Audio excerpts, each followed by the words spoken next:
People in search of a great burger are looking for unique flavor and an experience. So what is it about burgers in Denton that people love so much? Well, that's what we asked Tim Love.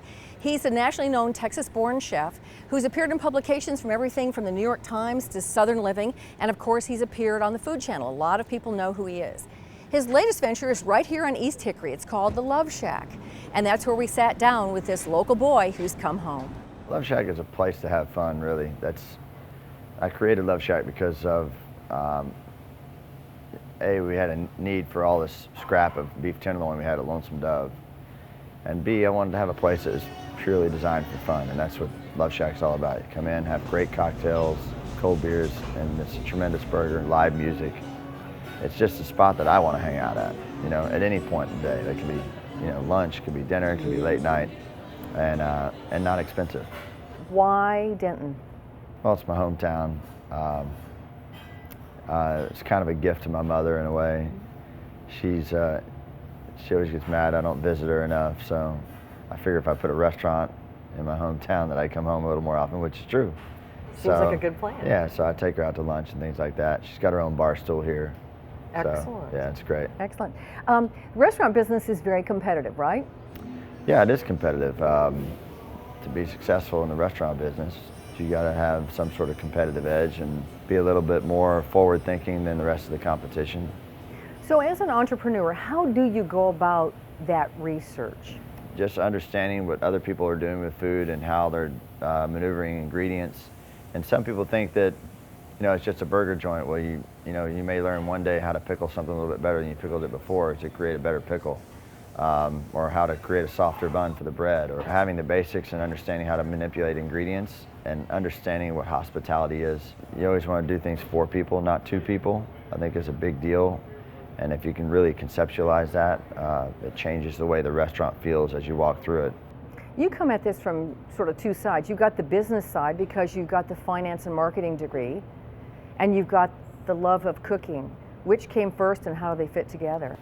When I was little, I redesigned the billing system at Denton Record Chronicle when I was 11 years old for my paper route, so I guess the business side came first. But at the same time, the creativity in that transfers over to food, so I really didn't develop my love of cooking until I started college, really. I took a job making salads and really fell in love with the opportunity of food. You got people in your kitchens, you got a number of restaurants. How much do you put into the kitchen? How much are you in the kitchen now, or are you the boss? When it comes to Love Shack, the menu is set.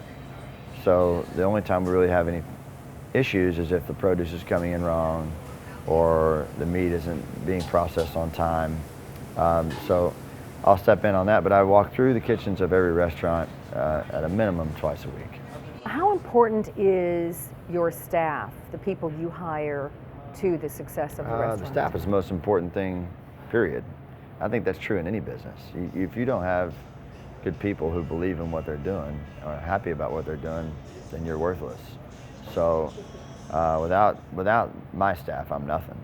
And I think it's important that people understand that. You've got to not only serve your customers, but you've got food critics out there who are looking over your shoulder.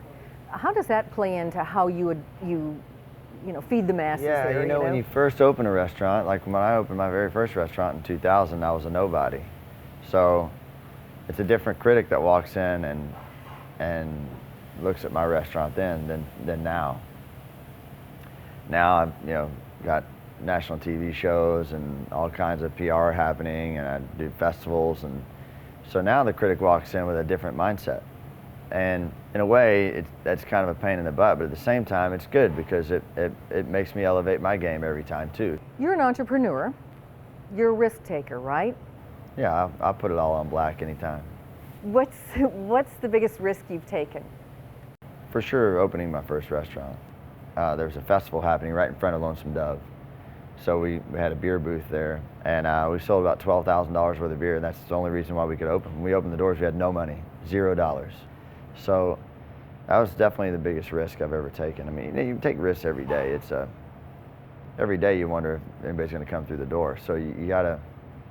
It's a different way of living. Is that why you're a success, though? Because of that Put it all on black? Success is defined in many ways, so just because the restaurants are busy or we make money doesn't necessarily define success. But for me, I've got 3 awesome children, I got an incredible wife, and we're fortunate enough to be able to do some fun things, and I think that for me, that's what success is. And so none of those things require risk, they require love, and I think I got a lot of that. So It's definitely no accident that Tim Love has become such a successful food entrepreneur.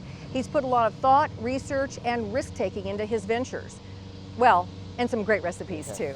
Right. You know, every burger entrepreneur is looking for that special winning combination. And we'll take you to one of the new burger hotspots in Denton when we come back.